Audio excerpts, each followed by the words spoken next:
I think it was voodoo. Creepypasta think it was voodoo. I am not sure. I only know the thread is getting tighter every night, and I can feel it around my chest when I breathe. I am writing this before the last knot closes. If you are reading, please do not touch the knot.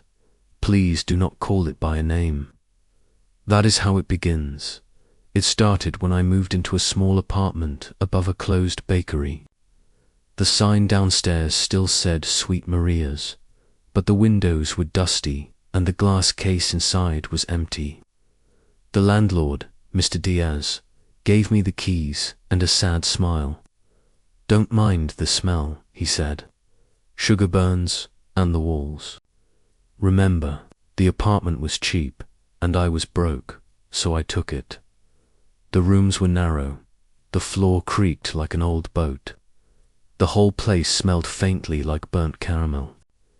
At night, when the building settled, I would hear little pops and sighs, like something cooling after a long day in the oven.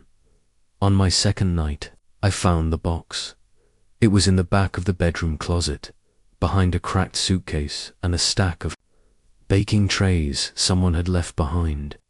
A small cardboard box, the kind you use for pastries, tied with an old red string. There was a paper label on the lid, written in neat block letters, "Thread." I should have left it there. I should have pushed the door shut and gone to sleep. But I was curious, and I was alone, and the room felt like it was watching me. So I opened the box. Inside was a bundle of string, hair-thin but strong. It was wound tightly into a small figure, like a doll with a thicker knot tied on its back. The head was smooth and round, with no eyes or mouth, just a cross of thread where the face would be. There were 2 little stick arms, 2 little stick legs. No pins, no needles, no blood, just string. Under the doll was a folded note. The paper was yellow and soft. 5 lines were written in pencil. "Do not cut the knot. Do not pull the thread. Do not give it a name. Tie only clean promises. Keep what you tie." I laughed. A little then. It was a nervous sound. "Okay," I said out loud to the empty room. "Okay, very funny." I put the doll back in the box, put the box on the top shelf of the closet, and tried to forget it. That night, at 3:03 a.m., something tapped on my bedroom door. 3 soft sounds. Tap, tap, tap, tap. I sat up in bed. The door was open. Beyond it, the hallway was dark. Nothing moved. I could hear the refrigerator hum in the little kitchen.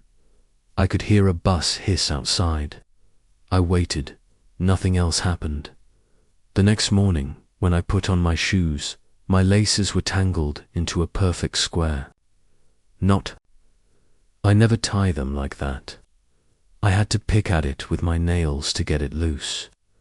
When I left the apartment, a white string was looped in a bow on the doorknob. I touched it and felt a small shock, like static dot. At work, I thought about the box all day. I tried not to. I answered phones at a help desk and told people to restart their routers and check their settings. But every time the hold music played, my mind went back to the red string and the neat handwriting. Tie only clean promises. What is a clean promise? What is a dirty one? When I came home, my friend Maya called. "How's the new place?" She asked. "Strange," I said. "Old bakery, smells like burnt sugar." "That sounds nice," she said. "It isn't," I said, and told her about the box. "Do not touch it," she said at once. "I'm serious, Tom. You do not need haunted crafts in your life." "It's not haunted," I said.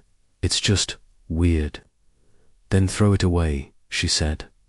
"Promise me." "I will," I said, and I meant it. But I didn't do it. At 3:03 a.m., I woke again to the 3 soft taps. Tap, tap, tap. I got up this time. I walked to the closet. The door was closed, but I could feel a cold air coming from the edges, like someone had opened a freezer. I opened the door. The box was still there on the top shelf. The red string around the lid had untied itself. I took the box down and set it on the bed. "Okay," I said, but my voice did not sound like me. It sounded thin and far away. I lifted the lid. The doll lay in the box. The knot at its back was a little bigger than I remembered, like it had swollen. The note was on top. New words had been added under the list, in the same neat hand. Every knot is a promise. Every promise holds or breaks. Choose. I did something stupid then. I know it was stupid. But fear and curiosity work together. They push you into small, wrong acts. I picked up the doll. It was surprisingly heavy, like wet thread. I turned it over.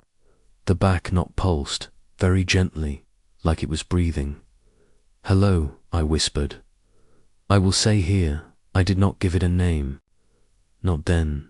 I was careful, because the note said not to. I did not call it anything. I only said hello, like you might say to a mirror before you try to smile.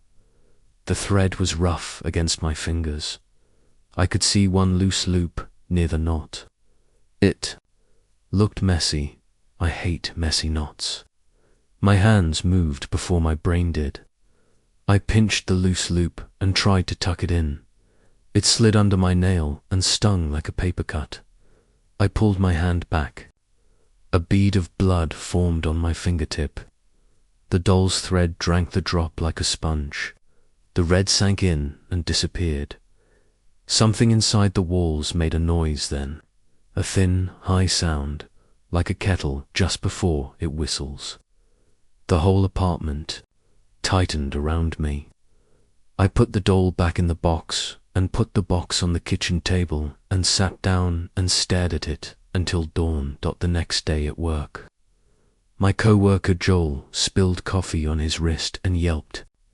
"Ow, feels like a bee sting," he said, shaking his hand. I looked at my own finger. The cut had vanished, not healed, gone.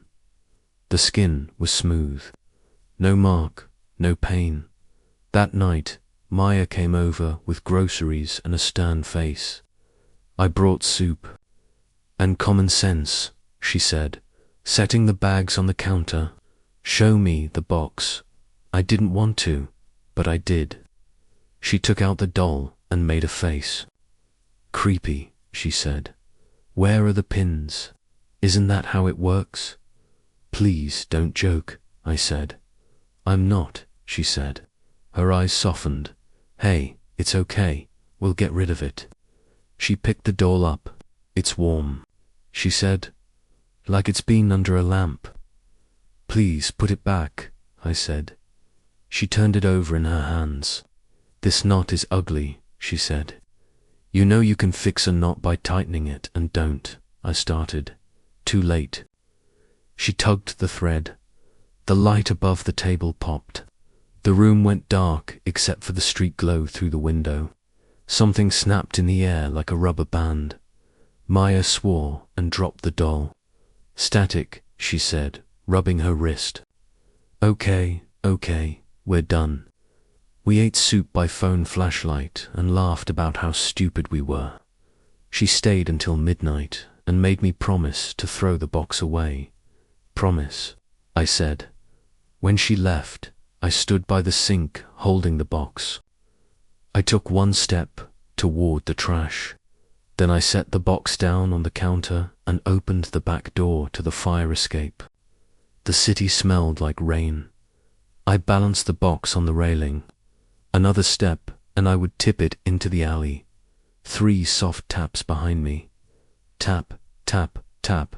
I froze. The sound had come from the kitchen table, not the closet. I turned. The doll was on the table. I looked at the box. It was empty. You saw that, I whispered to the empty room.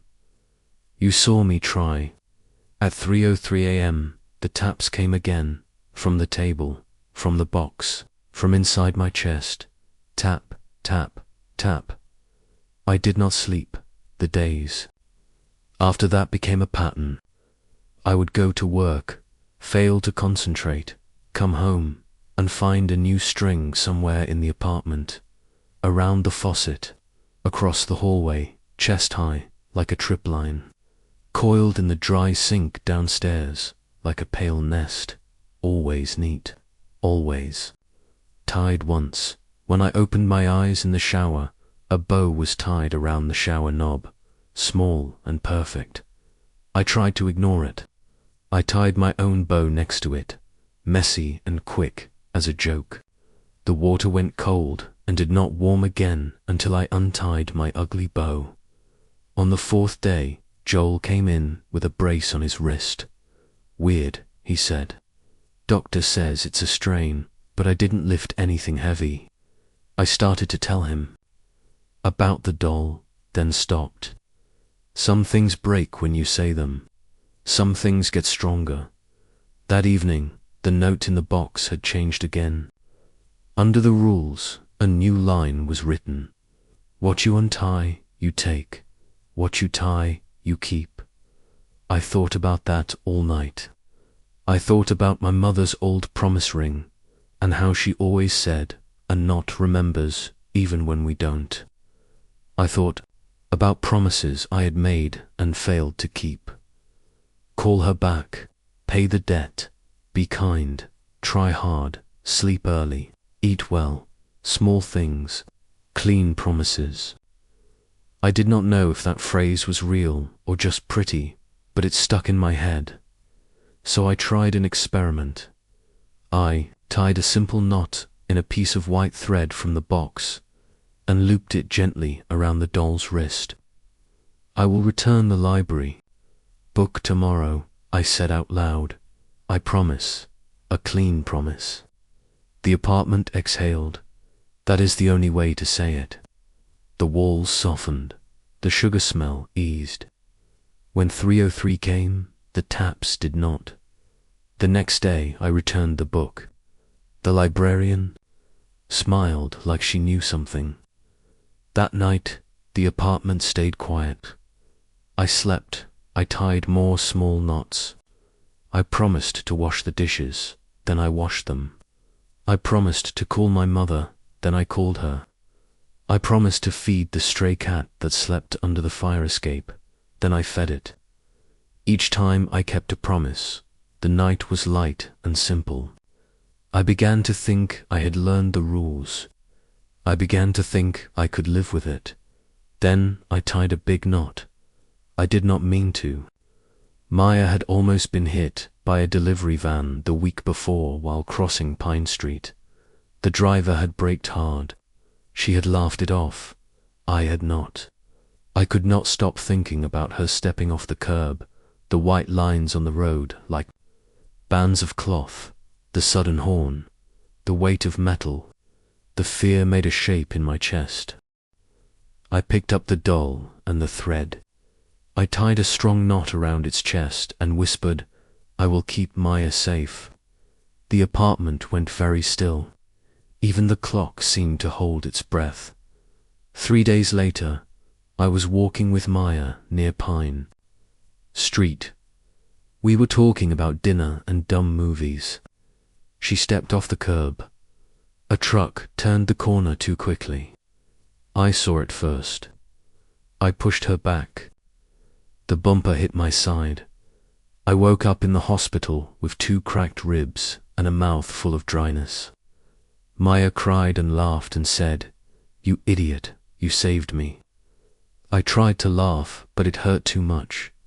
That night, when I finally went home, the doll lay on the table, and the knot around its chest had tightened hard. The thread had cut into the string body like a belt. I understood then. The doll kept my promise. It kept it with my body. I tried to untie the knot as I picked at it. My mind slipped. The room tilted. A name vanished from my tongue. I could see Maya's face in my head, but I could not speak her name. I ran to the wall and wrote it in big letters with a marker. Maya. The letters looked wrong, like I had spelled a secret backwards. I went back to the knot. I loosened one loop. A memory lifted like smoke. The taste of peach candy. A rainstorm when I was 6. The pattern on a rug at my grandmother's house. All of it went soft, like a photo left in the sun. The rules had not warned about this part. Or maybe they had, and I had not understood. What you untie, you take. What you tie, you keep. If I untied the knot that kept Maya safe, I would take back the risk. I would keep the pain for myself. I would also take back the memory of why I tied it. I finished untying the knot. The room shivered. The sugar smell came back strong. I looked at the wall. The word there was just 4 black marks. I knew the marks meant a person, but I did not know who. My phone was full of photos where I stood next to someone with a blurred face. My call log had many calls to a number labeled M, and I did not know what M stood for. I looked at the doll. The knot was gone from its chest. A new one had appeared on its back, fused with the big knot there, swelling like a heart. I should have stopped. I should have put the doll back in the box and buried it someplace deep and clean, but fear and guilt are threads too. They loop and pull. They make you tug one more time. The final line appeared on the note that night, written so dark the pencil cut the paper. A last knot for a last truth. Tell someone. Pass the thread. So I am telling you, at 3:03 a.m., there will be 3 taps. Tap, tap, tap. They will sound like they come from your door, but they will come from the place inside you where your old promises sleep. If you open a box in your life and find a small figure made of string, do not cut the knot. Do not pull the thread. Do not give it a name. Tie only clean promises. Keep what you tie. And if you have already touched it, if your finger already stings, and a drop of blood has darkened a thread, listen closely. You can quiet the night. You can make the taps stop. Tie small, honest knots. Keep them. Feed it kindness and duty. Never tie what you cannot keep. Never tie to someone else unless you are ready to carry the weight for them. I think it was voodoo. Maybe it was not.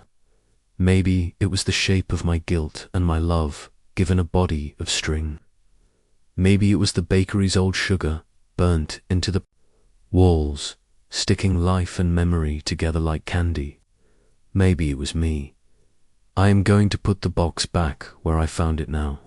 I will fold the note and set it on top. I will wind the red string round the lid and tie a neat bow. I will place it on the shelf behind the trays. I will not write your name on the lid. I will not write mine.